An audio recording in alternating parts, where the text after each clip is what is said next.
There's a difference between punishment and respect. People will punish themselves saying, I need to make myself feel less than in order to get to where I want to go next time because I didn't get to there this time. The pain of life is the human condition, but the story we tell ourselves about it, that is suffering. We do not have to suffer.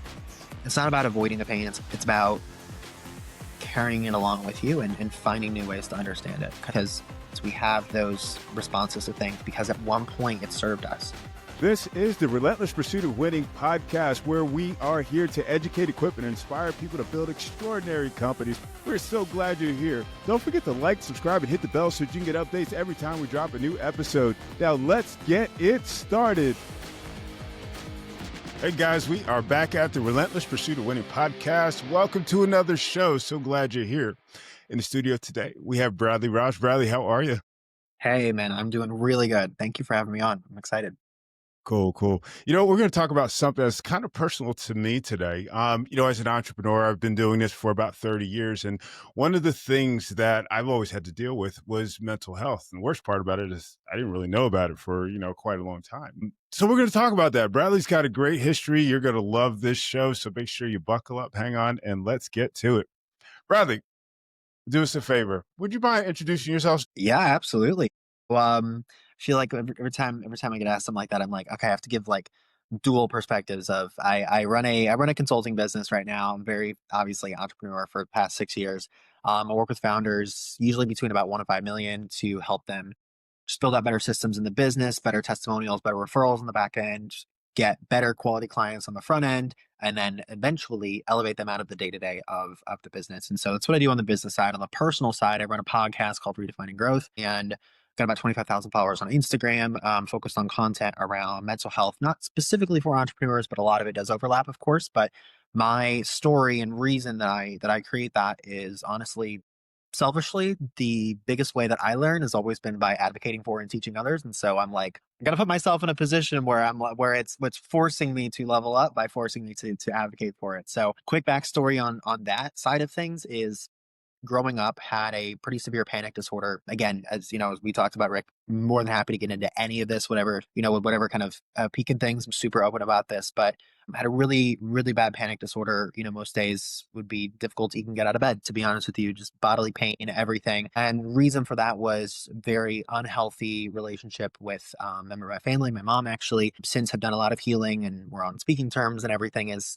good for the moment there, but really was extraordinarily impactful as a child. And I left home with no idea of who I was, what I wanted, what I believed in, anything. And so years of therapy later, years of advocating for myself later, working through a lot of mental health challenges, getting into my first relationship and having that throw a whole wrench in everything, I have just found that in that process, I am extraordinarily passionate for being brutally honest, completely open about, my experience, the transformation, and just sharing things with others. So hopefully somebody else can learn something from it. And so the podcast and when I come on other podcasts, like this one, I will share my kind of motto or my line, I guess, if you will, for my podcast and content in general is frameworks for life's hardest moments. I've always been the type of person that I'm a very visual person and I need something to look at. I need something to digest, something to understand. I don't do well with things that are abstract. I like concrete things. And so I will usually either, obviously take much inspiration from a lot of other people that are doing this amazing work, but also create a lot of my own frameworks that help me understand and decipher things better through my own anxiety and mental health, difficulties being an entrepreneur, which again, struggle with every single day. None of this, what we're going to talk about is like, oh, I'm healed, so I'm telling you how to heal too. That's not it. It's every single day is still a struggle. It's just getting 1% better every day. That is the focus. So that's the focus of the content there. So happy to dive into that. Awesome.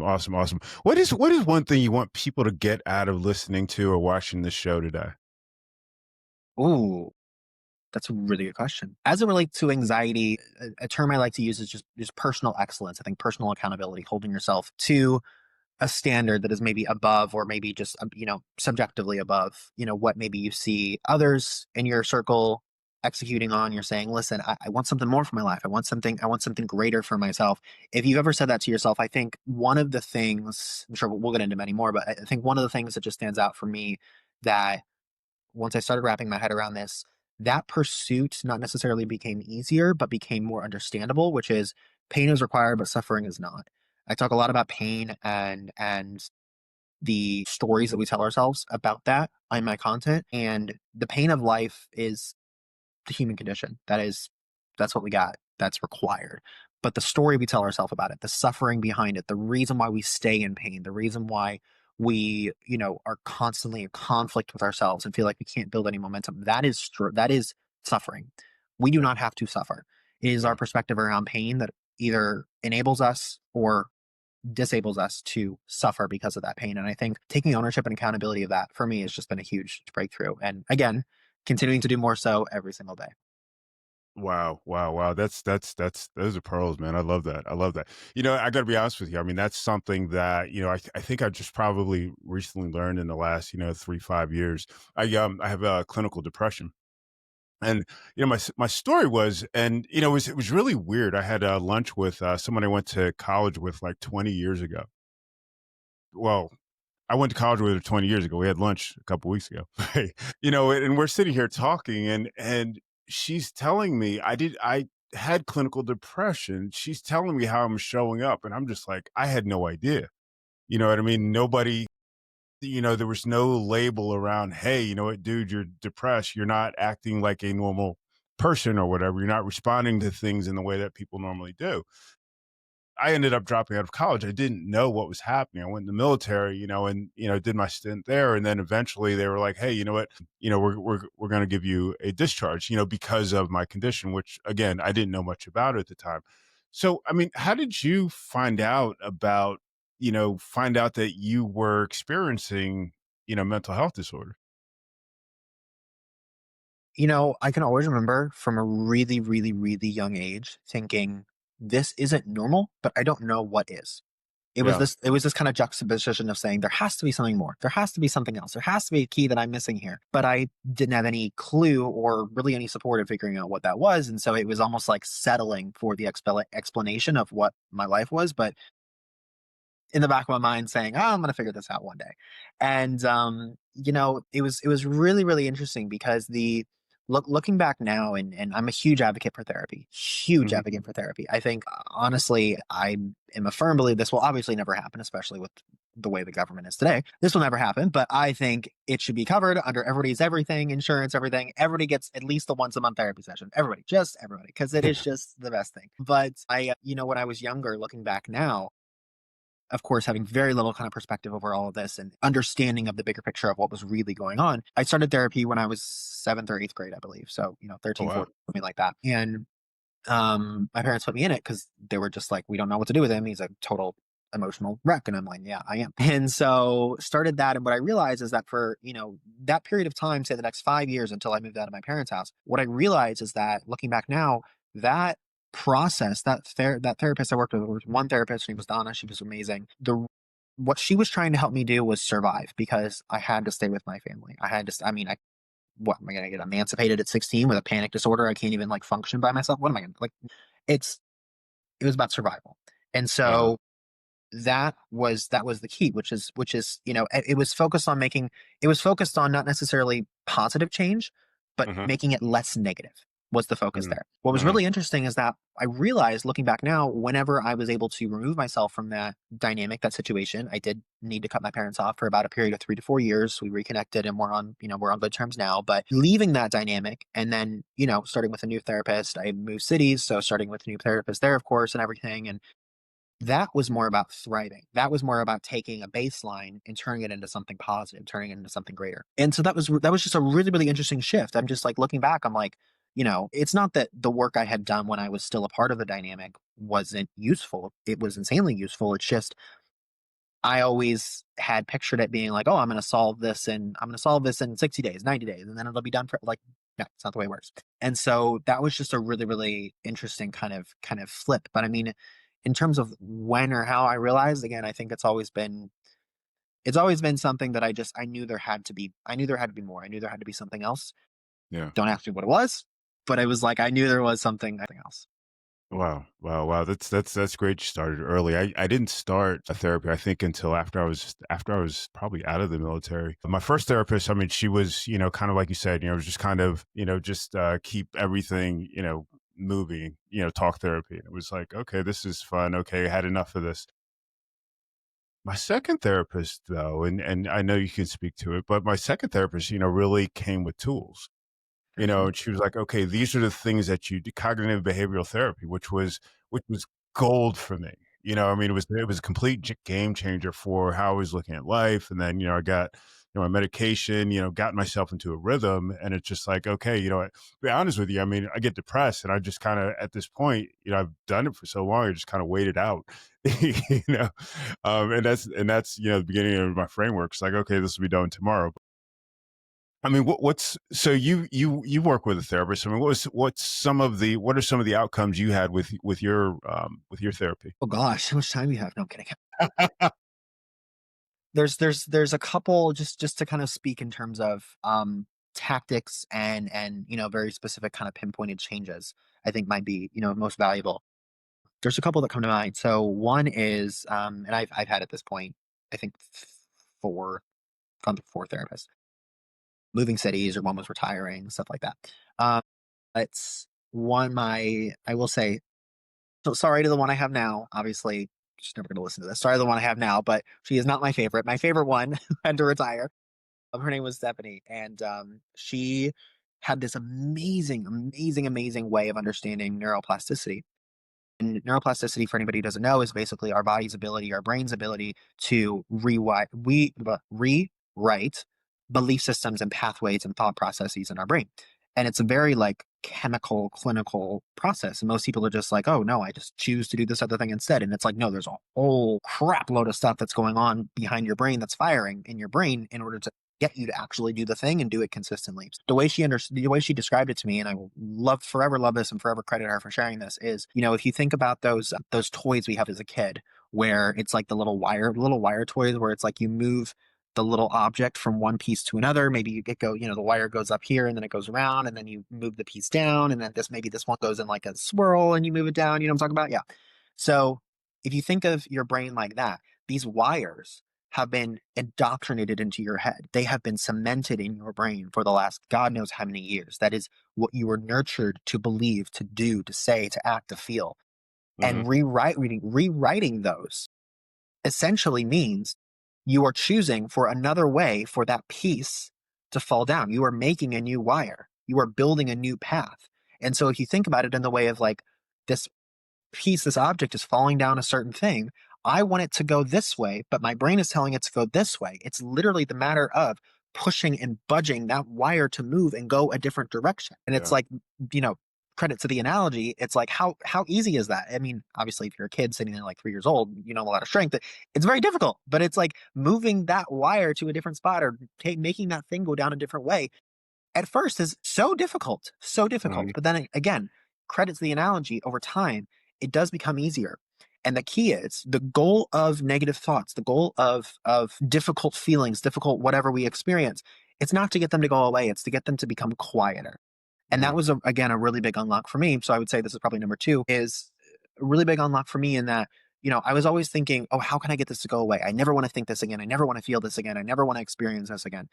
But that isn't practical because these are things that have again been cemented in our lives. It's cemented in our heads our entire lives. And so instead of thinking that, say, how can I reinforce the belief, the thought, the feeling, the action, the thing that I want to be experiencing? How can I reinforce that?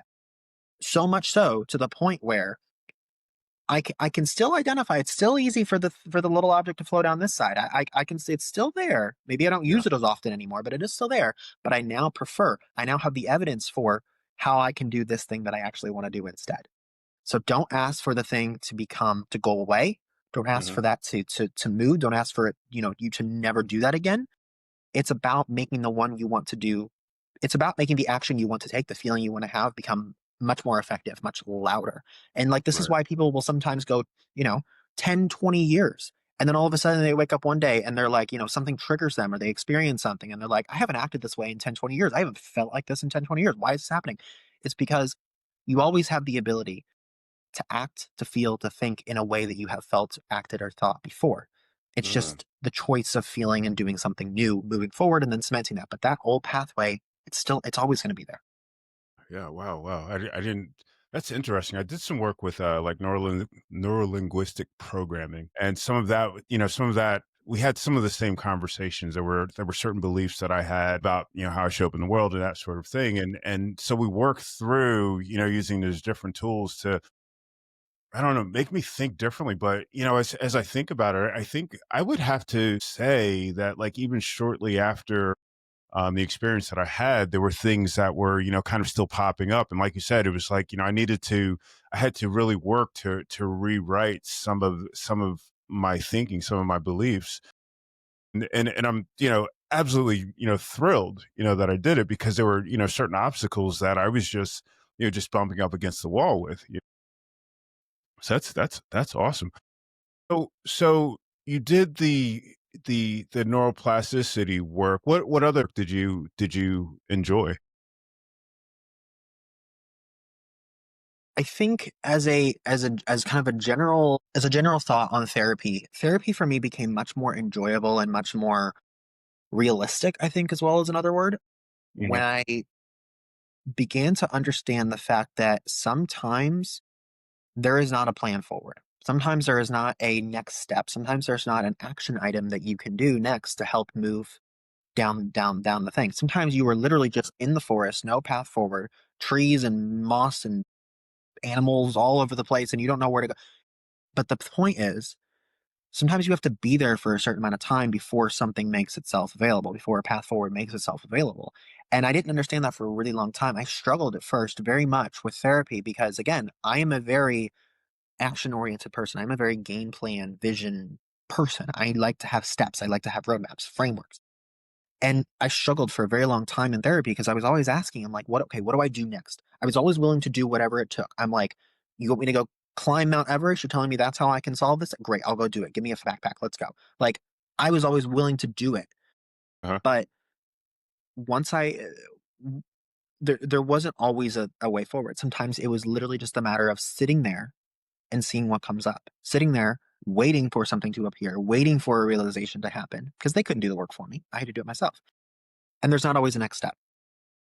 And I think how this kind of back to your question of enjoying the work, once I realized that and once I stopped having the expectation that everything was going to be a next step and a step-by-step process, I've really come to value and get a lot more value from therapy from doing that because that's not my expectation going in, right? Mhm, mhm. But to further that point, in terms of the content I make now on my podcast and everything, my motto again is frameworks for life's hardest moments. And I always tell people it's a little bit of a juxtaposition because the spoiler alert that I like to give people, or like I'll tell you the end of the story before I tell you the beginning of it, is no framework will matter. No framework, no strategy, no step by step, no game plan.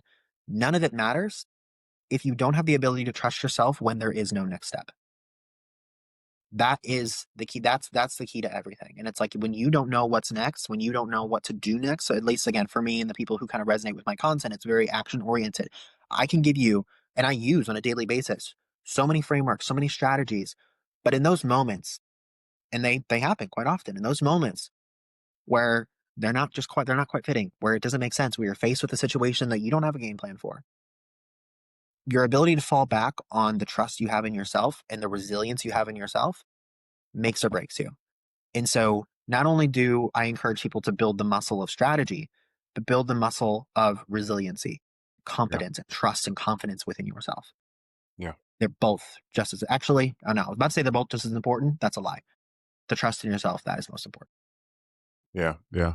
I found pre-deciding, as a major tool. When I get into a certain state, it's like, hey, you know what, I can't do anything. Say, hey, you know what, I can work on a website. I love being Mhm. creative. I love just being able to, just veg out and just not think about anything. And that works for me. That allows me to be productive, even though I'm in a, not in the best mood or in a crappy mood. Which happens. I love what you said though, and you've said it a couple of times. The idea that the issue doesn't necessarily go away, and it really turns into what you do with it, how you approach it. You know what I mean? So I guess a big question I have for you is, how do you go from, because I think, and perhaps, this doesn't apply to you, but how do you go from, being a person who has panic attacks and, probably has, some self-confidence issues, to starting a company and really putting yourself out there, with a podcast where you're just like bearing all. I think, everybody's going to have their own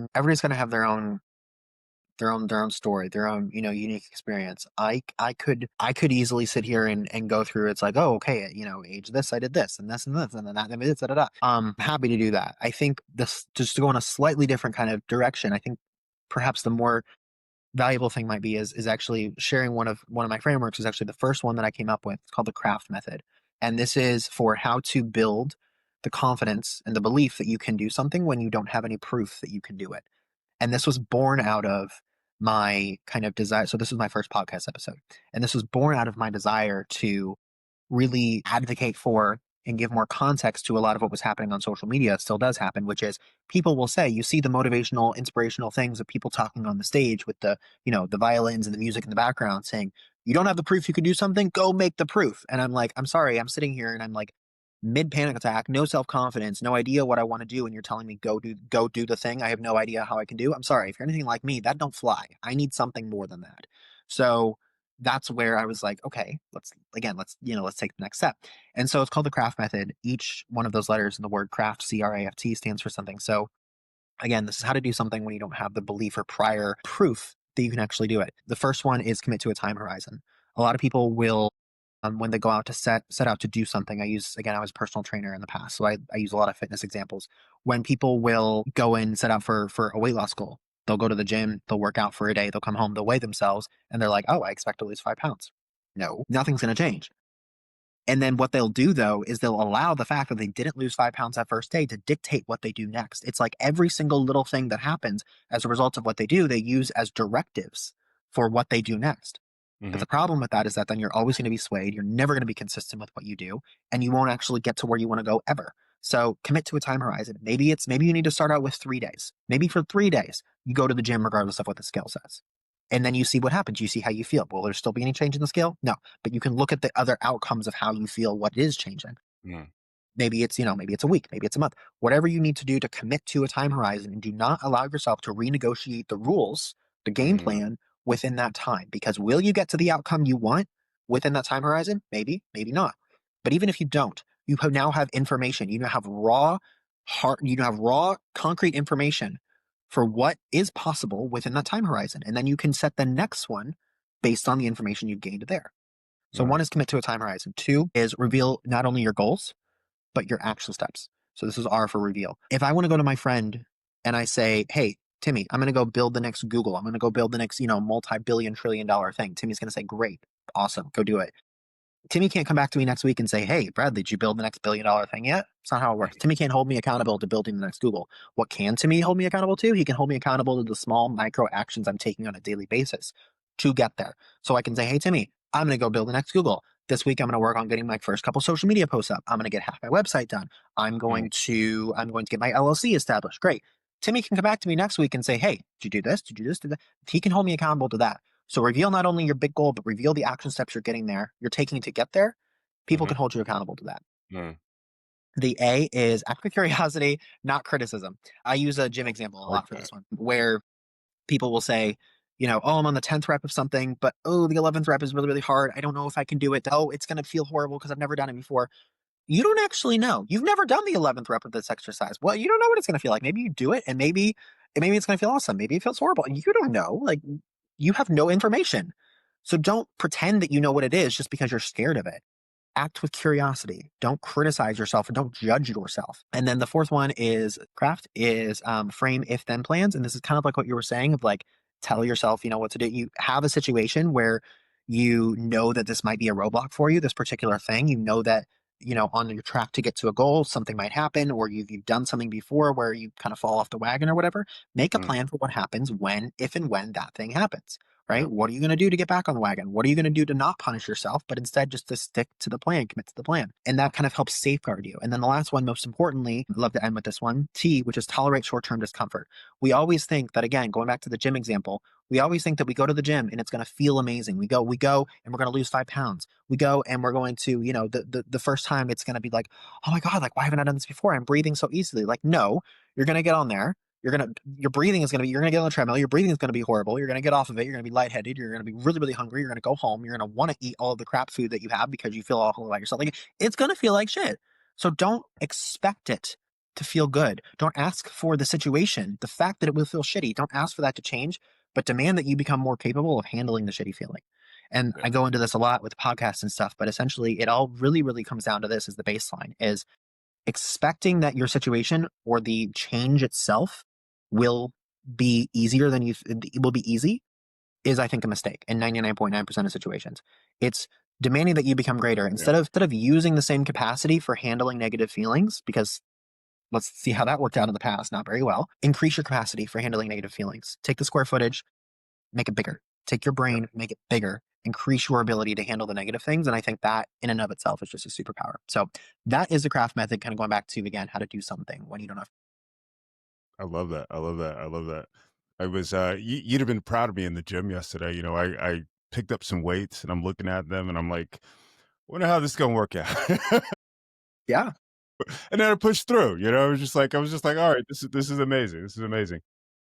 You mentioned Timmy, and what came to mind, my question is, about accountability or, getting that right group of people around you. How do you do that? And is there like a framework or a tool that you use for that to identify who should be in your circle?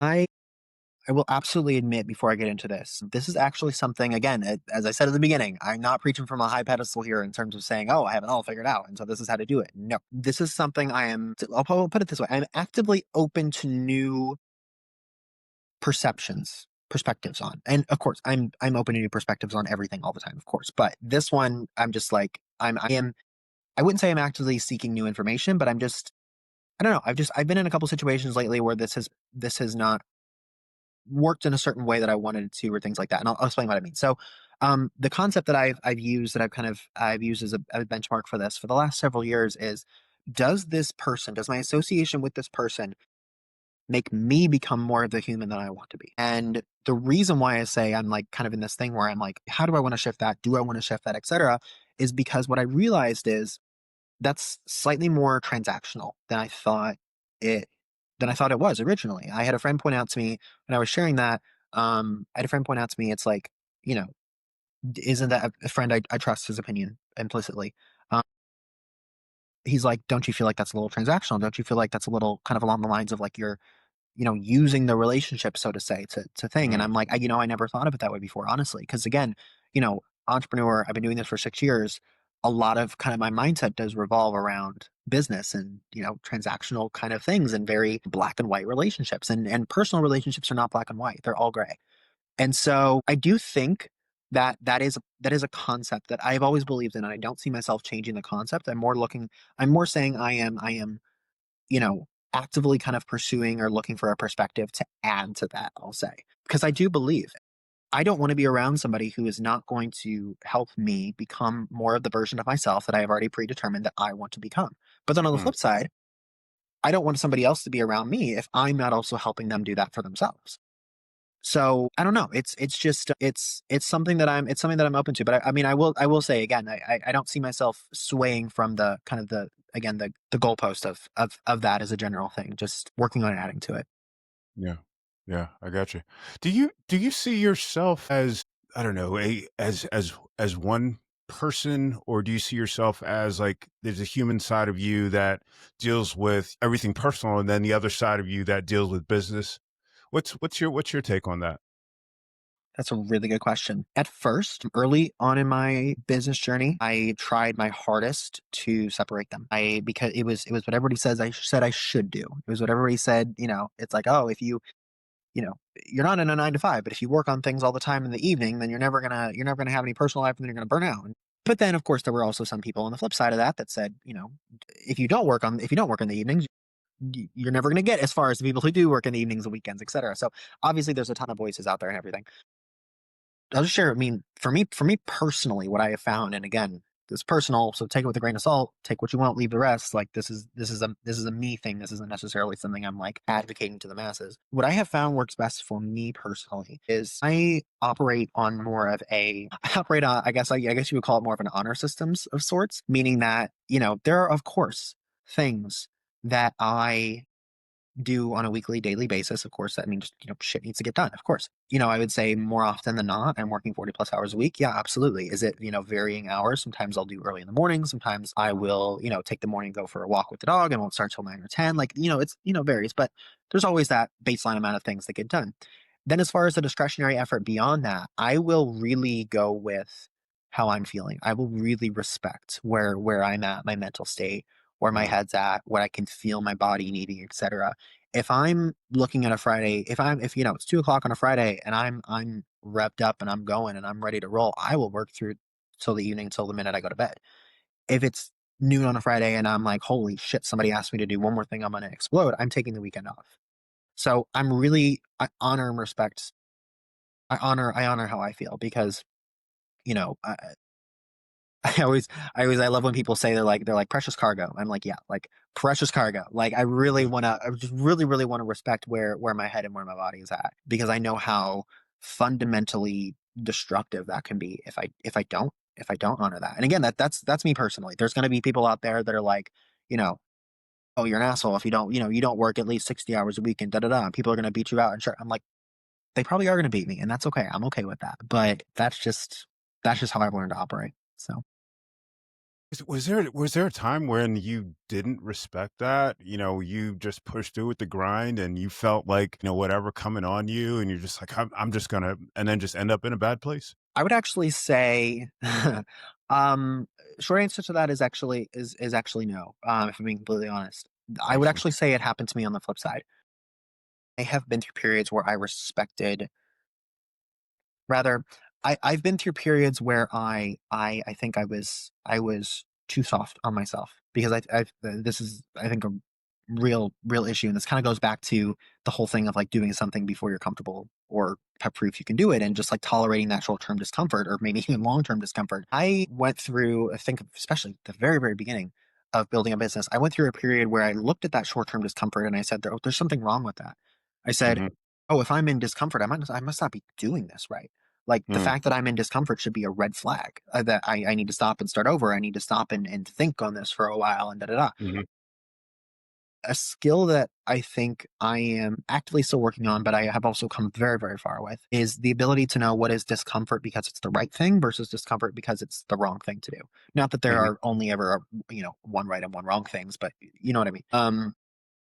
The discomfort you feel when it's the right thing, I have found again me personally, so grain of salt, take what you want, leave the rest. The discomfort that I personally feel when it is the objectively right thing to do is the kind of discomfort where I can envision if I were to continue doing this, again, back to what I said, I will become more of the person I want to be. I will build more of the business I want to build. The goal that I have, this discomfort will get me closer to it. And then on the flip Mhm. side, if it's discomfort that maybe isn't right or isn't associated with somewhere I want to go, I'll clearly look at that as well and say, is this discomfort that I'm feeling, is this helping or hurting, where I want to go? And I'll honor it that way.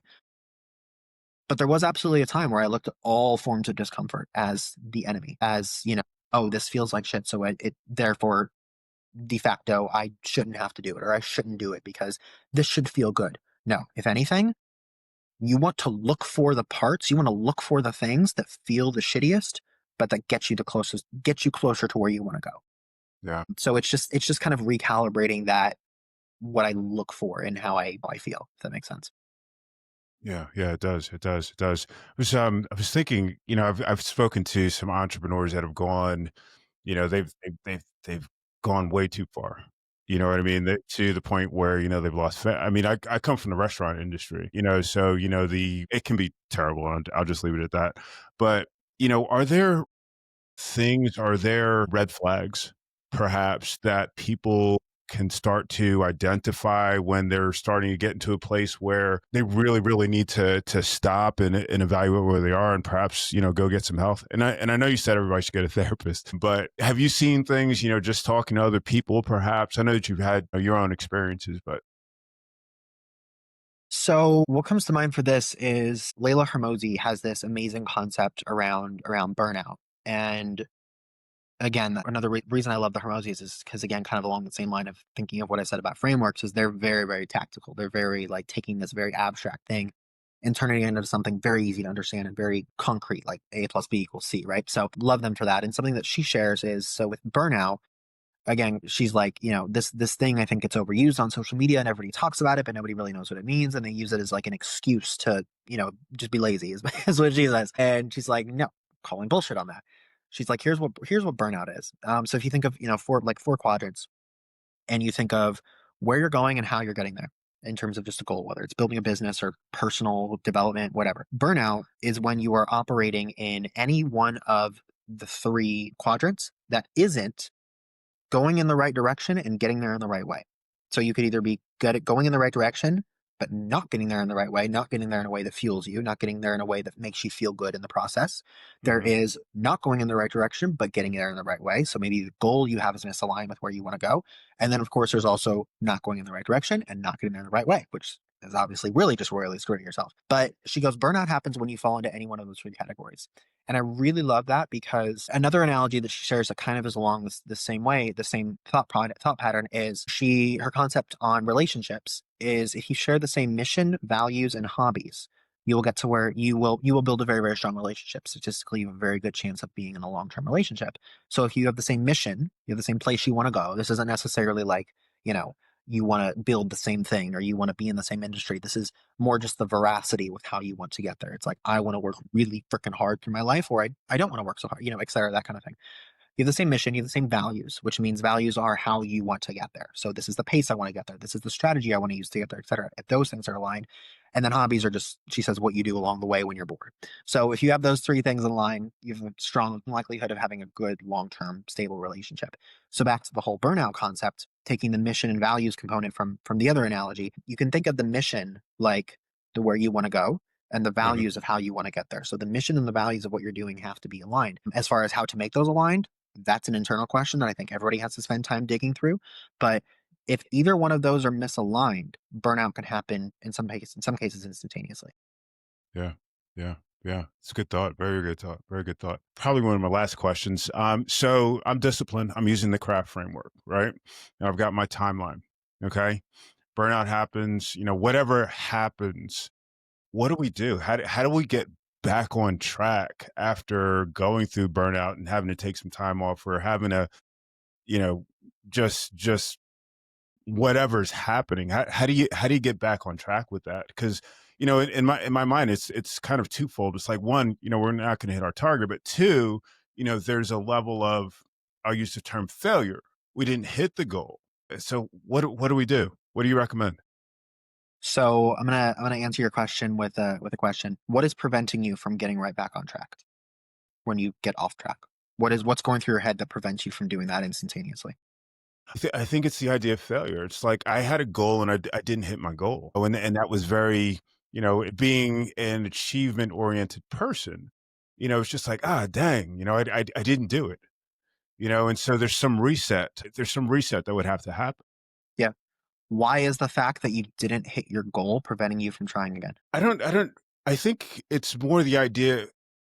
I guess it's more the idea of just like, damn, I've failed in this thing that I'm going for. I always like to pursue the win. I didn't win. That hurts. What else can I do?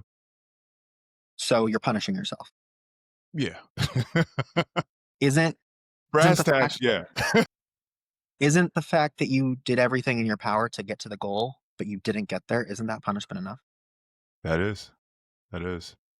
I That think the is. concept of punishment is woefully under talked about and underserved for people. If punishing yourself worked, we would all be out of jobs, because everybody punishes themselves and nobody gets to where they want to go because they punish Mhm, themselves. There would be no need for therapists. There'd be no need for mindset coaches. There'd be no need for people to get up on a stage and talk about confidence in TED Talks, because if punishment worked, everybody would get to where they want to go, because that's what everybody relies on first. mhm, I mhm. think there's a difference between punishment and respect. People will punish themselves saying, I need to feel worse. I need to feel different. I need to make myself feel less than. in order to get to where I want to go next time because I didn't get to there this time. Respect is, what are the objective measures, the objective strategies, the objective things that I did last time that I can work on doing better this time? Hmm. And how can I support myself along that process? Give yourself the benefit of the doubt.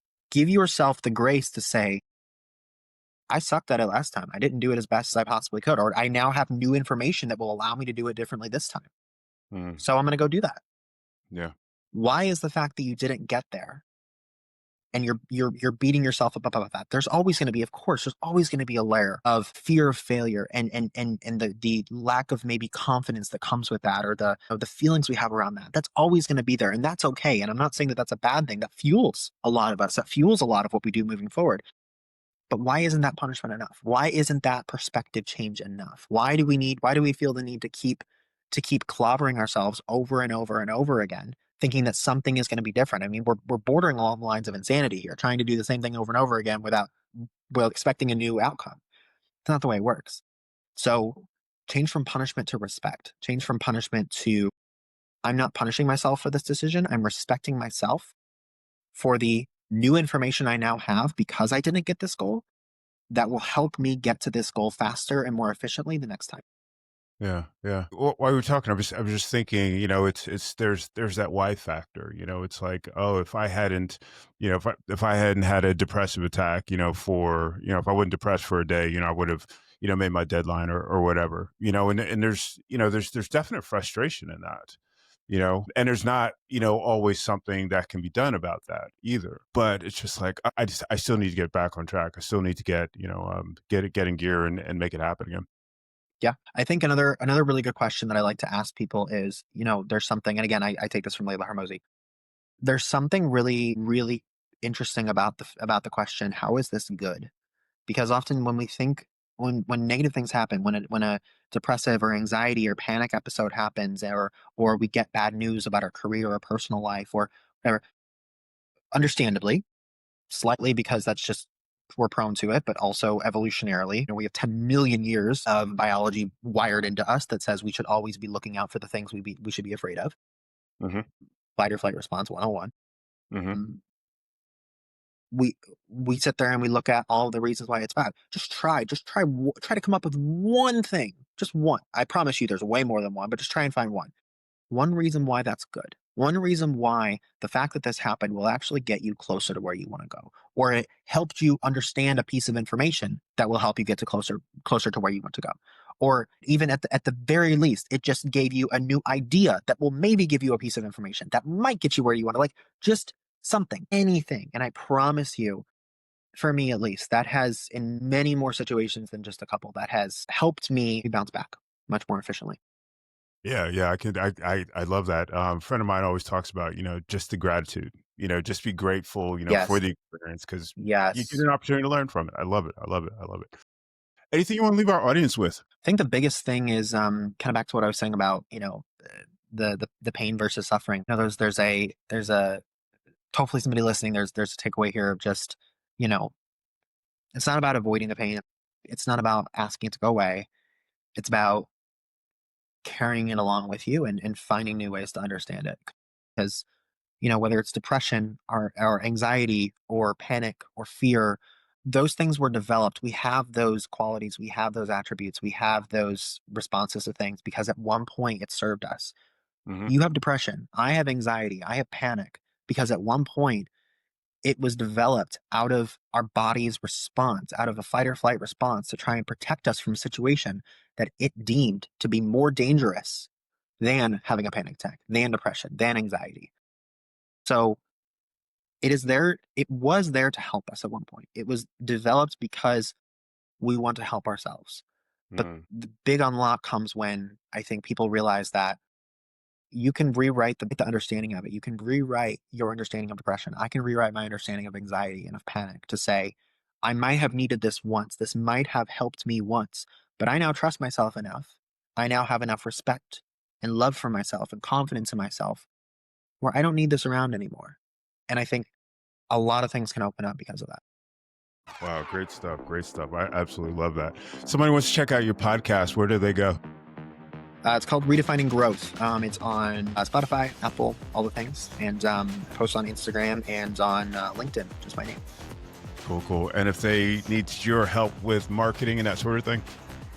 Reach out to me on LinkedIn. Awesome, awesome, awesome. And folks, I will make sure to put those links in the show notes, sir. Thank you so much. I really enjoyed our talk. Thank you, man. I did as well. Thanks for having me on. Absolutely, absolutely. Folks, thank you for watching or listening to another episode of the Relentless Pursuit of Winning podcast. Glad you're here. Take care.